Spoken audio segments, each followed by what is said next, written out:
And welcome to another exciting episode of Around the Paw, where we discuss all things Clemson. And this time of year, of course, it is Clemson football. Welcome in. I'm Garrett Mitchell, your host, along with Griffin Barfield and Clifton Kennedy as always. And we've got a great show for you tonight. We're going to go back and talk about the Syracuse game and review what we've seen, what we saw there as we all watched along, and a big 31-14 victory for the Tigers. And then we're also going to dive into the Wake Forest matchup. That's this Saturday at Death Valley, 3:30 p.m. kickoff. And so there's a lot for us to talk about tonight. But before we do, we just want to give a shout out to our fantastic sponsor, and that is Ardens Burger Grill.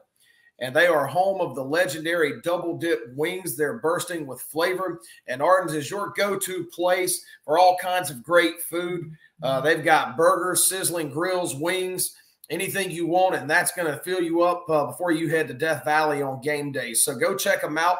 Give them a visit at 1280 18 Mile Road. That's in Central South Carolina. So thanks to Ardens for sponsoring what we do here on Around the Paw. And Clifton, me, and you, I think, and Anthony, we're going to Ardens before the game on Saturday, and we're going to go have a great meal before we head and watch the Tigers beat Wake Forest. But we'll talk about that in just a little bit. Jumping into the Syracuse game, I think everybody was happy to come away with a 31-14 victory on Saturday. And it was nice, Griffin, to finally beat Syracuse in a game where we didn't have to sweat it out until the final seconds. Right, and I thought that was most likely going to happen. Carrier Dome, Syracuse fans that, potentially a little bit more optimistic than usual. But, I was very, very impressed with how Clemson played. And it was a great game, I think, for me, for Klubnik, and we'll get to him in a little bit. Tyler Brown once again emerged as potentially the wide receiver one for Clemson, and just the defense looks stellar. Whether they be forcing turnovers, getting the ball back to the offense, I'd say it was another successful weekend for Clemson, and I'm excited to see what they can do this weekend. Yeah, we're going to talk about Tyler Brown and just how impressive this young man has been. And we're going to talk about the defense first. I think it was the defense that set the tone. Before we do, just to let everybody know, we're actually doing our show this week on Facebook Live as well. So if you're watching on Facebook, then drop us a question. Clifton's monitoring the Facebook feed. If you've got a question for us, drop it in there, and we'll do our best to answer it. But we're going to talk about the defense first in the Syracuse game. And Clifton, I'll be the first to say, I was just about ready to say some pretty bad things and maybe throw something across the room on that sack on the Syracuse's first drive. Justin Maskell just comes in and obliterates Garrett Schrader. Flag comes out. The initial call was targeting, and I tell you what, thankfully they got it right on review. But I really thought that play was a tone setter for the defense that carried over for the rest of the afternoon. Yes, it definitely was. And just a great hit, and like you said, a great tone setter for the game. And then Cade Klubnik in the offense just went down there and took them a couple plays, but they did it. They got that touchdown and set the tone for the rest of the game.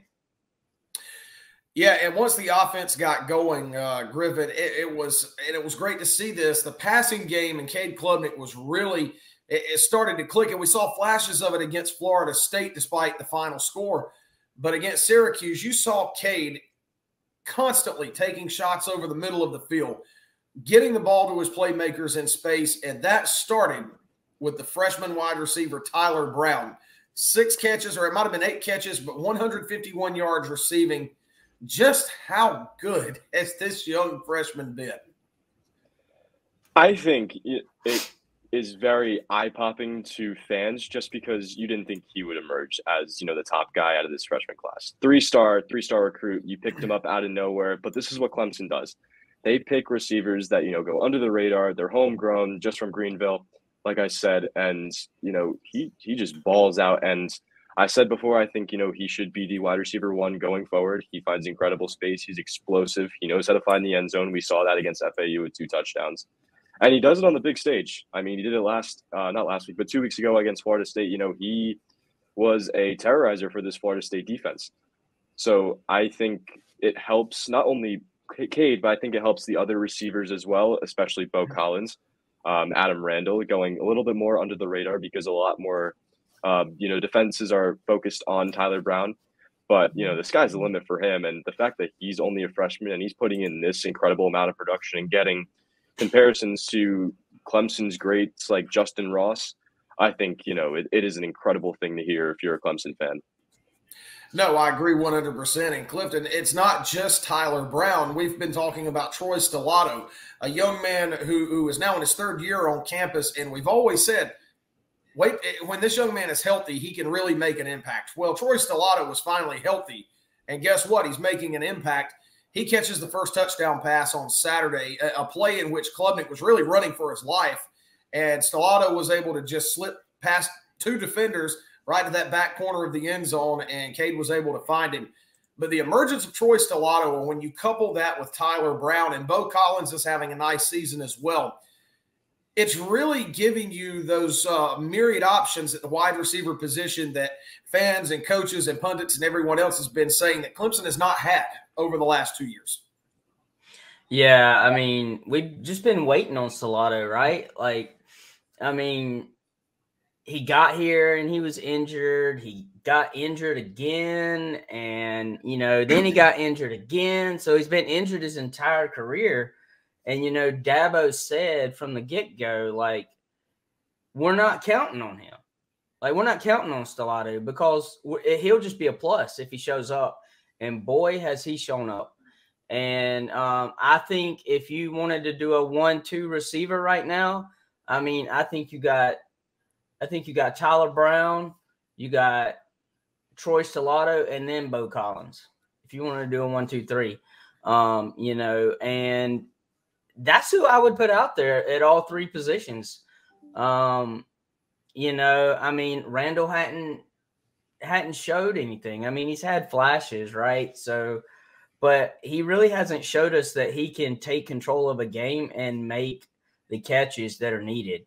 And so, but yeah, Troy Stellato is the real deal Holyfield, if you know what I'm saying.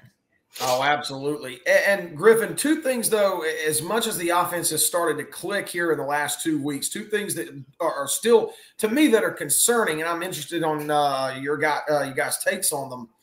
One, and we talk about the passing game and guys like Bo Collins, Tyler, and Troy Stellato, but where's the tight end been?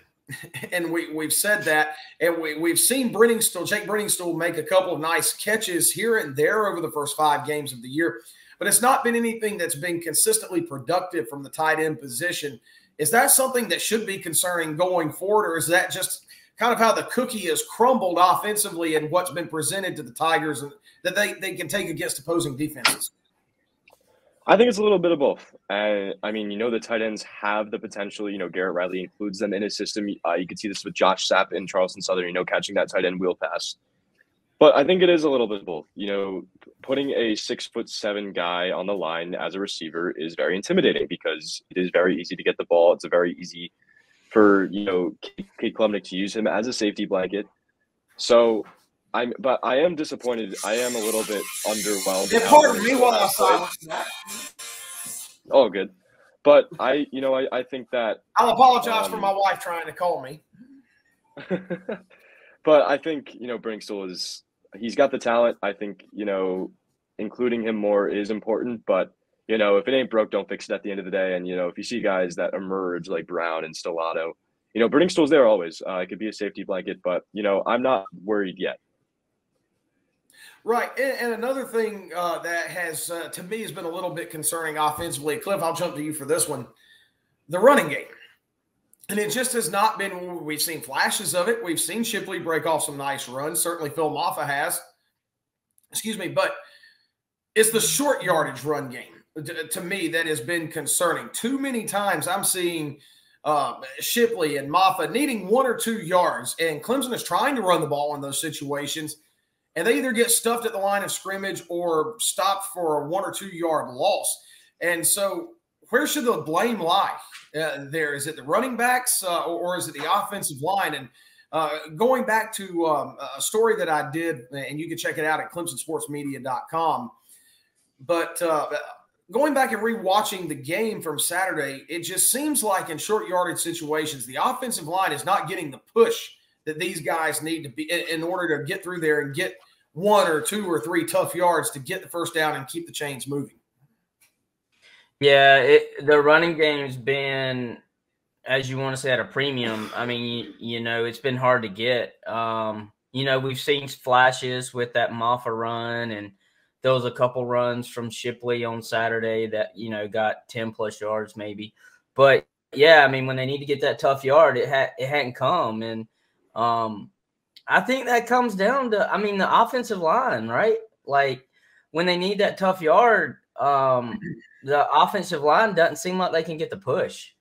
And I think that, the coaches need to take a hard look at the offensive line, and there needs to be some changes, especially I think at that Mitchell Mays spot.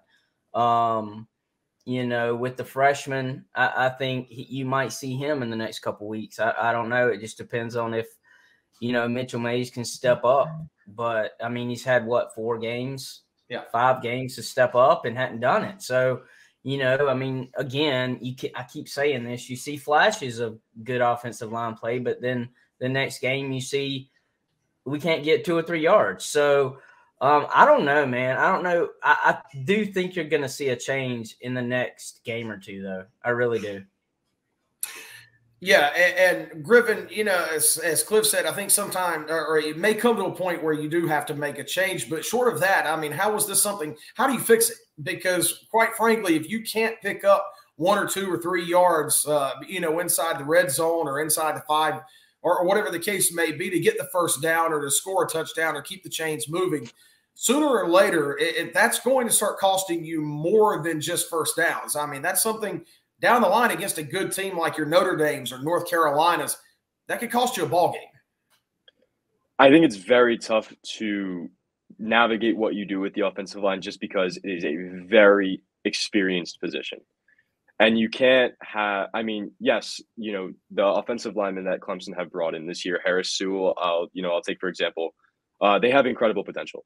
But we've learned that it is a very experienced position. You have to take time to gel. But I think, another thing is that I've, constantly seen different combination of offensive linemen, whether it be Sadler or left tackle or, whoever it may be. I think it's a little bit different. I think, Walker Parks' injury is huge as well because it's communication. That's the whole point of the offensive line. I think that's huge. And, I think that has to be fixed. I think it will be fixed next year, mostly because it is, once again, an experienced position, and you're going to have guys like Parks back. You're going to have these guys. I don't think anybody is graduating if I'm not wrong. But you got to just communicate, and you have to find the best 5 that you're going to put on the line possible, and you just got to stick with it. And I think that's what the offense has been figuring out right now, been navigating with, not only for the rest of the season, but for next year. No, I tend to agree, and I think it comes to a point where you just have to roll with what you've got. Let them become a cohesive unit. Maybe plug and play some guys here and there, give some of the younger guys a look. But either way, it's just you hope that run game can get going. I think this coming week against Wake Forest, I think it's a good opportunity, and we're going to get into that here in just a few minutes. But just a couple more points coming out of the Syracuse game and segueing our way into Wake Forest this week. And I'm going to harken back to the piece. I do a piece every week for ClemsonSportsMedia.com called 5 Hot Takes. And I go back and maybe speaking a little bit of hyperbole or give some overreactions to observations, things that take place during ball games. But 2 from the Syracuse game. And before we move on to Wake Forest, I just want to kind of jump into that. One of them, and I don't even know that this is really a hot take. I think it's probably something that's there in plain sight for everybody to see. And that's the kicking game, particularly the place kicking game is still struggling. And look, White's good for him. It's a feel-good story. A young man that was a graduate student getting ready to start an accounting job, I believe it was. He comes in from Charleston as a graduate student. He comes in and gets probably the biggest chance to make a kick he'll ever have in his life against Florida State. 29 yards from straight away. That was no good, and we know how the end result of that turned out to be. But on Saturday, yes, he made a field goal, but he missed another chip shot, what I would consider a chip shot, 41 yards, but again, it was straight down the pipe. He's doing an okay job on extra points. He was perfect on extra points Saturday, but at some point, you've got to find somebody reliable that you can trust to go out there and kick a field goal because, again, if you can't find that, it's going to cost you ball games, and I think anybody could argue it probably already has. Is there any simple solution to this? That's tough, but it's very much a confidence position. If you could take a look, not even college football, but you could take a look at the NFL as well. If you are out of it, you are out of it. So I think the biggest thing, and I think Wake Forest is a great example, is if you get it close or you even score plenty of touchdowns, you gain confidence in hitting those short, not cheap shots, but I don't even know how much an extra point is, like what, 25 yards.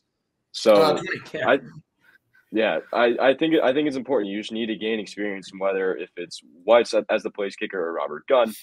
I think it's just important just to not only gain experience, but you have to have confidence in yourself. And whether it be White's against Florida State or Gunn against Duke, I think over the next few games and maybe even going into next season with Robert Gunn, you just need to get confidence from him and give him just overall game experience, because these two didn't really get a lot of game time last year. And I think that plays a little bit of a role into it, but I'm not making excuses here. So I think it's a very confident position that you need to have, and I think just gaining that over time is one of the most important things, besides just the fundamentals of it.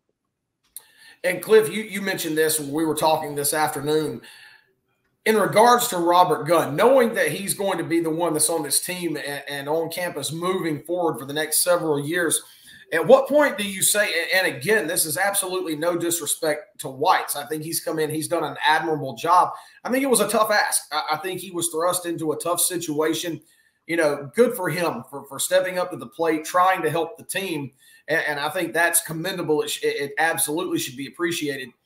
But at what point do you say, all right, we're just going to ride with Robert Gunn III? If we're going to struggle this year in the place kicking game, at least let's struggle with a guy who's going to be here for another 3 years after this. Maybe he comes along, maybe he figures it out, gets some confidence going into next year, and you just start playing for the future. Yeah, I think we need to. I mean, Weiss came in and he's done what he could to kind of save the position, I guess, but he really hasn't. I mean, he's missed, I think he's 2 out of 4 in his last 4 field goals. Yeah. I think you just stick with the young guy and just, if he misses, he misses. He's just getting experience. And, it might be that, we're on like the 45-yard line or 40-yard line and we got 1 yard to go and, we just got to go for it. Like if the kicking's that bad, but getting back to the kicking, I think you just need to go with the young guy and, stick it out, ride it out. But, we're just 3 talking heads. Dabo knows what he's doing. So I'm just here to, make conversation when it comes down to it, but I don't want to question Dabo, but you never know. Yeah, it's fun to talk about and speculate and think about what ifs or what could be either way. As long as we're sitting here, we have that luxury. Coach Swinney obviously doesn't, but as long as we have the luxury, we'll take advantage of it. But we're going to segue into the Wake Forest game, and the last thing I'll make kind of as a transition between Syracuse and Wake Forest, and this was on my list of 5 hot takes as well. When you look at the Clemson offense coming out this week against Wake Forest, for the love of God and everything is holy, whatever the play is in the playbook that is colloquially known as a tight end screen to Brenning stool behind the line of scrimmage, take the play, rip it out, crumple it up, pour gas on it, and light a match. I never want to see it again. We've seen it twice in back-to-back weeks. It has failed miserably twice, and against Syracuse, it wound up resulting in a turnover, which gave Syracuse 14 points, and for a brief moment, some momentum in the fourth quarter. Let's ditch that play. Yeah, for sure. Yeah. I agree. Yeah. Well, hopefully we don't see that this week against Wake Forest, but You've got a Demon Deacons team coming into Death Valley. They're 3-1 overall compared to Clemson's 3-2, but I don't think anybody's going to sit here and try to make the argument that Wake Forest has the talent or the depth or has played the level of competition that Clemson has. And, you know, when you look at the lines in Vegas, I think it's pretty much reflected that fact. Clemson's a 21-point favorite. So, Griffin, off the cuff, how do you see this one going on Saturday? Not good for Wake Forest. And you could look at them on paper. Wake has beat Elon, Vanderbilt, Old Dominion. Their only away game was Old Dominion, and they won by 3. And then they lost to Georgia Tech by 2 touchdowns. And Wake Forest quarterback Mitch Griffis did not look good in that game. But then you have to remember that Wake Forest is coming off a bye. So this team is better. If there is one advantage for this Wake Forest team besides special teams, it is that they're better rested. And, you know, you have an extra week to go into this game. And I am sure that Wake Forest would be more than happy to spoil Clemson's homecoming game just by, you know, shocking the world. Do I think that happens? No, I don't think Wake Forest compared to last year and the whole double overtime thing has better talent. I mean, you could take a look at the man behind center. I think Sam Hartman, you know, is not the Wake Forest quarterback anymore. I don't think that Mitch Griffis fits, you know, the level that Sam Hartman plays at. You know, but we'll get to that in a little bit. But I don't think that Wake Forest. Maybe if it's close in the beginning, but I think Clemson eventually pulls away, and you know, it's a big win in Death Valley. And Clifton, Wake Forest offensively, they're a long ways removed, not so long ago, but still a long ways removed from Sam Hartman at quarterback and what they were able to do. Which the irony of that is that Sam Hartman leaves Wake Forest and Clemson's still not going to get away from him. We'll have to see him in the Notre Dame Fighting Irish here in a few weeks. That's neither here nor there. So really playing Wake Forest this week, it's just you're still going to see Sam Hartman. It's just not going to be this week. So I think that gives a clear advantage to the Clemson defense because facts are facts. This Demon Deacon offense isn't even in the same universe as what Clemson saw last year. No, not even close without Sam Hartman back there. We'll get to this question later, but it's about the quarterback position. Cole Gerard has a question for us about the quarterback position and asking about the mesh. So we'll get to that later in the show. And then we have another question about the receivers with Stellato and Brown. But you're talking about that quarterback position, and you know, I haven't really seen this guy play. I'm gonna watch a Wake Forest game tonight. I probably should have watched it before the show, but I'm excited to see, you know, if he's any good at all. I mean, from the way y'all talk, I mean, he just nobody's Sam Hartman. I'm just gonna say that. Like, Sam Hartman had that offense down to a T, and he ran that mesh very well. Maddening. And he would hold on to that ball till the last possible second. One thing I did hear about Mitch Griffis, I think that's how you say his name, or Griffis. Griffis. When he does that mesh, he does hold it to the last second, and he'll even put out an arm block to a linebacker or a lineman or something like that. That's something Dabo said in his press conference earlier this week. So he seems like he's pretty tough. I'm excited to see, you know, how he plays. And I think our defense will get at it. I think we'll have 5-6 sacks. That's just me, considering, you know, how we played last week. We're just building and getting better and better and better. Yeah, Griffin, the whole key to disrupting the mesh offense is you've got to hit it at the point of attack. That starts with getting a good push up front, especially with your front four. Even if you bring the linebackers up on some well-timed linebacker or corner blitzes. But the whole point is just to blow up the mesh and disrupt it right at the point of attack. If you do that, it derails the entire offense and what Wake Forest wants to do. The Tigers, Clemson had a little bit more trouble doing that last year. Again, I think that goes back to having an experienced quarterback like Hartman.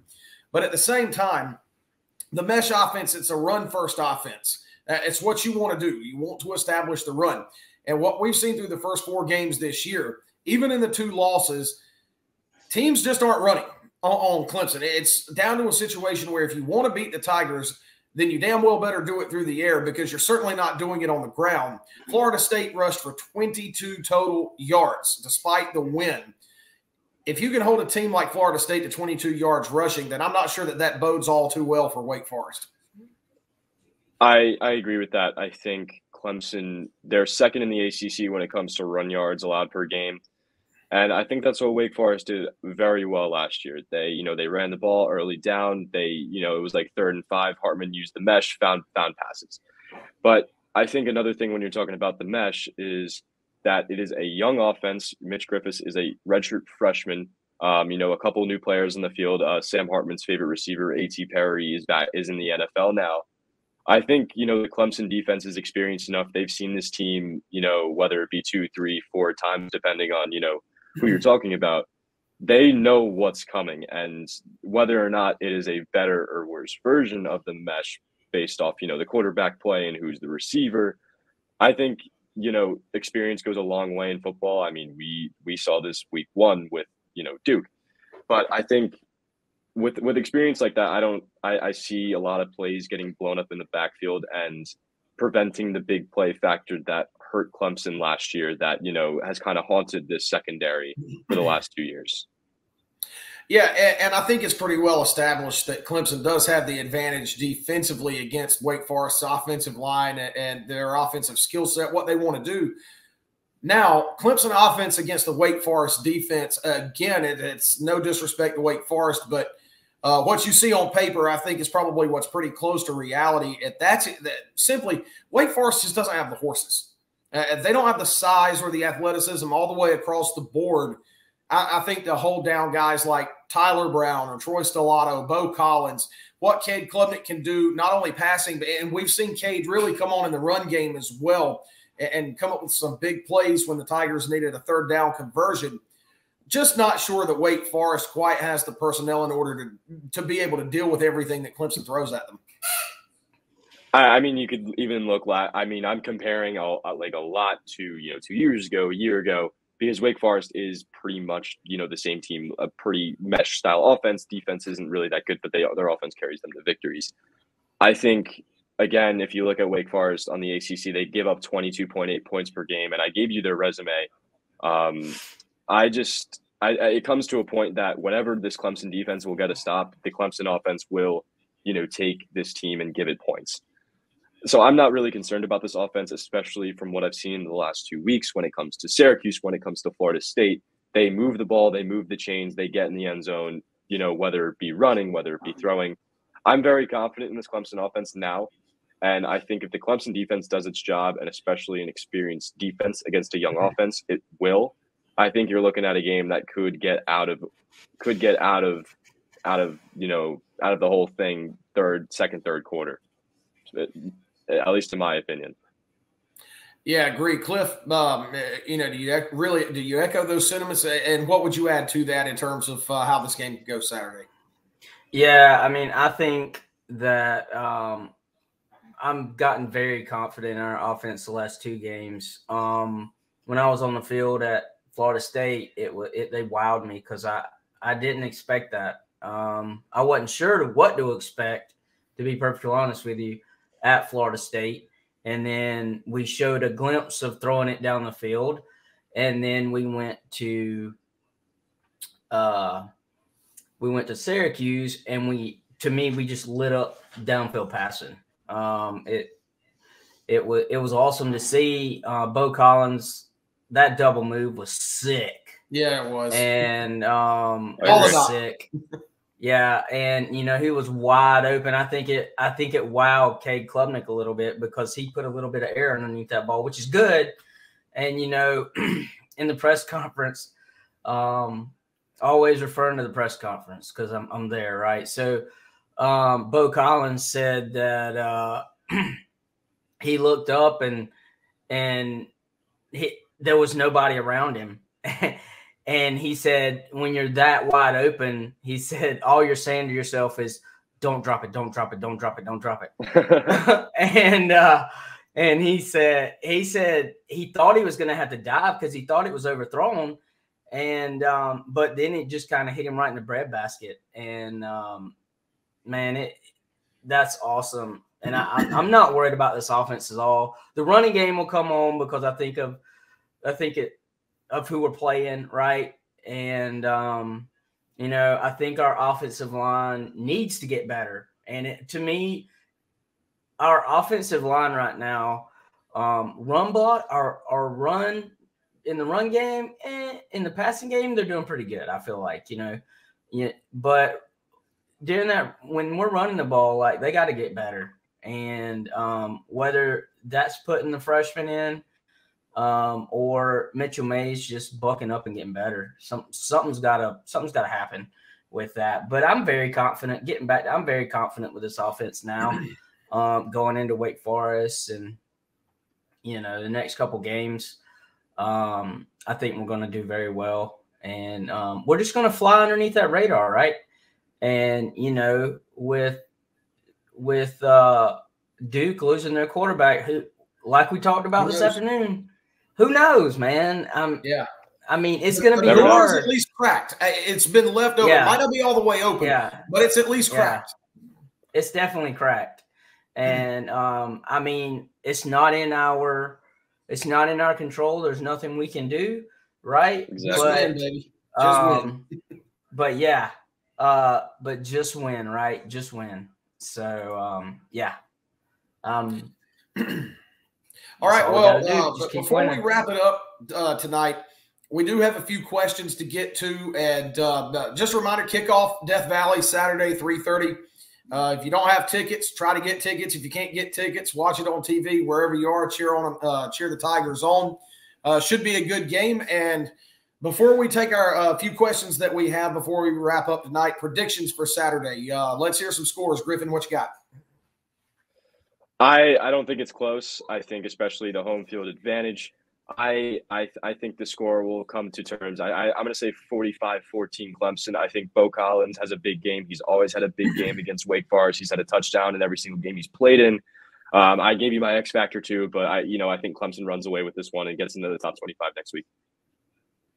all right, Cliff. Yeah, I'm going a little bit higher. I'm gonna go 56-14. And the only reason I say 14 is because I know we're going to have a turnover, and I have a feeling there are going to be points out of it. It just that just happens this year, right? And so I always add a touchdown because I was going to say 56-7. And but I'm always going to add a touchdown because we always have some stupid turnover. But that's my pick, I agree. And I'm sticking to it. All right. Well, Wake Forest might score off a Clemson turnover. If they do, it's only going to be a field goal. The offense is going to click. The run game's going to get going. Clemson 52, Wake Forest 10. 52-10. All right. Nice. All right. I got you. I like it too, man. All right. Well, I'll tell you what. We've talked about Syracuse. We've talked about Wake Forest this week. And now it's before we wrap up, we're down to the meat and potatoes portion of the show now. We're the ones getting put on the spot. We've got some questions that have come across the wire to answer. So, all right, Clifton, what you got? Shout out. And, Griffin and I'll draw straws to see who answers what. Okay. Right. Well, before we do that, if you like to see your business spotlighted on our podcast, like we did Ardens Burger and Grill in Central, you can hit us up on our website at sales@clemsonsportsmedia.com, or you can advertise with us. You can go to our website and to the Advertise Us tab, and we would love to have you as a sponsor on our podcast. And we'll take good care of you too, I promise. Yes, we definitely will. So now we will get to Cole's question, and here you go. There's the question.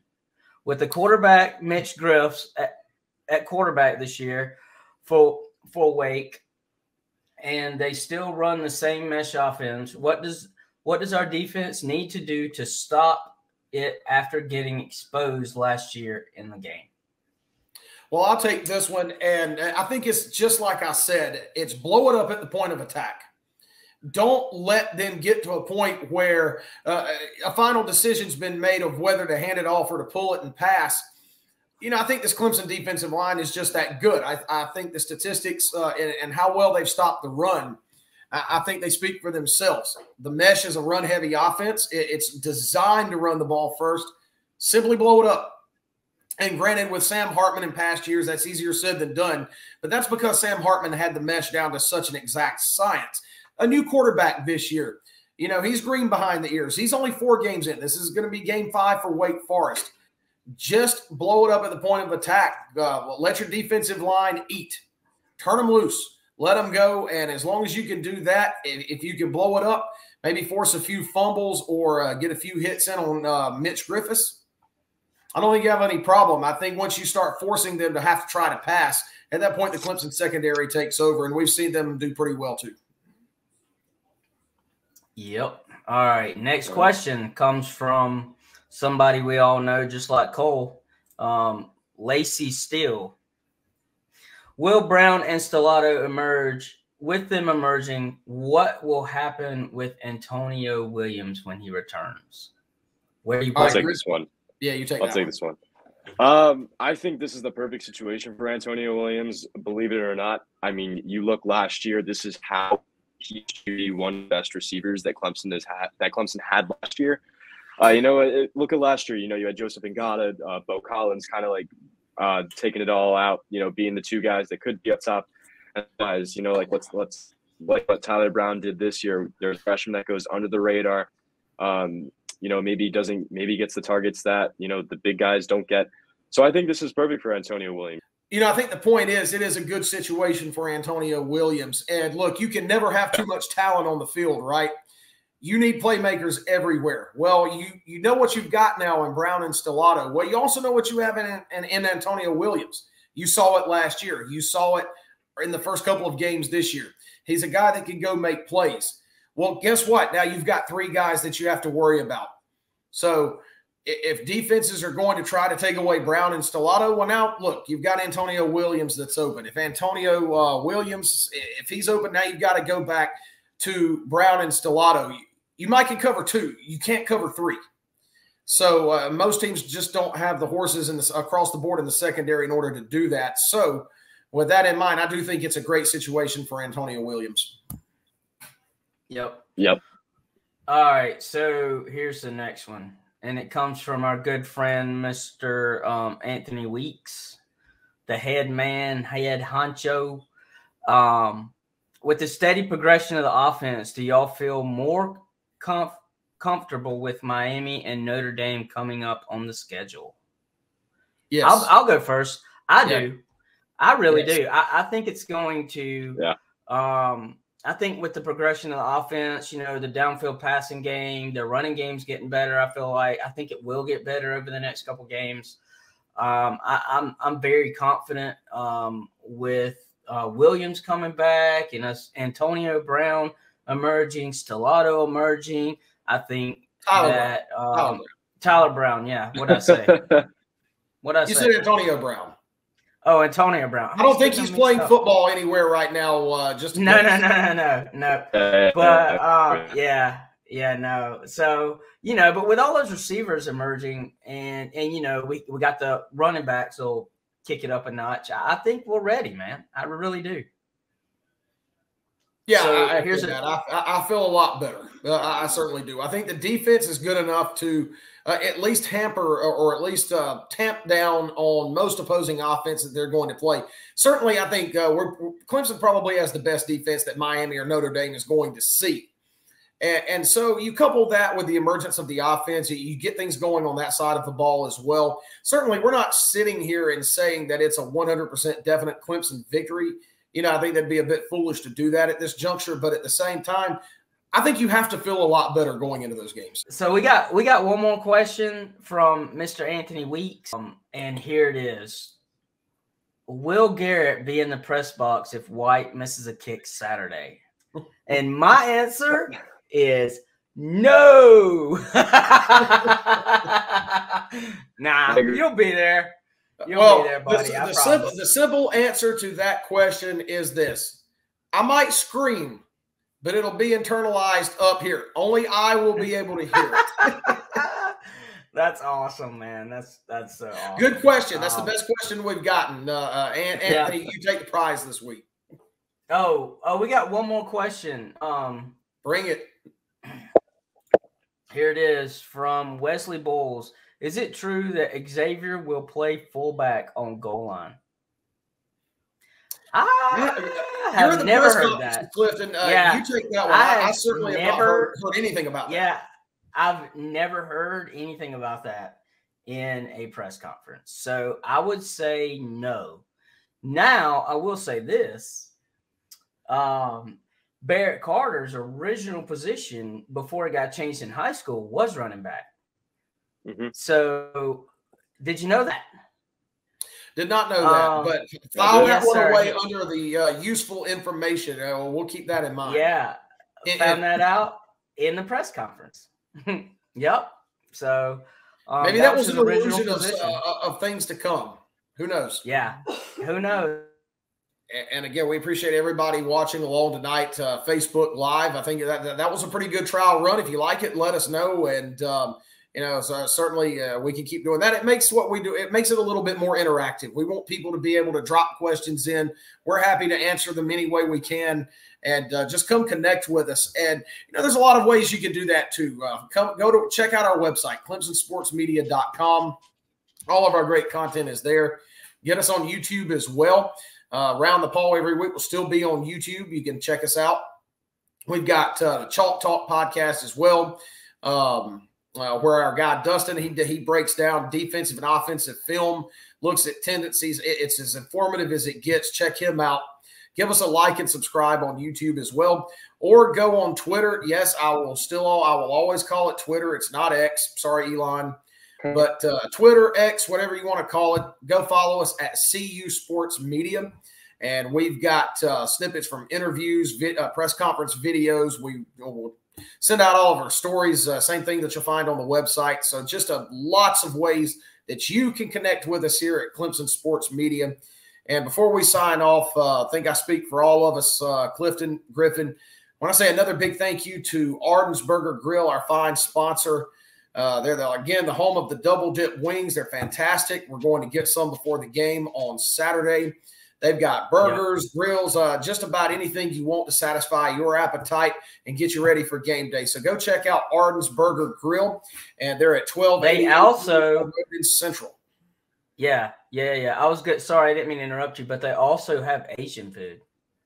Oh, my. Try that. See, you're tempting me with a good time. Yeah. They have Asian food. No, you can't go wrong. But their best thing is their double dipped wings. The best thing on the menu.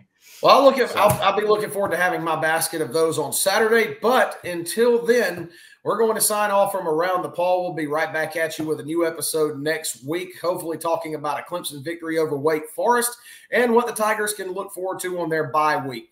So until that day, we say, as always, good luck. God bless you. We thank you for watching. But as always, go Tigers. Go Tigers.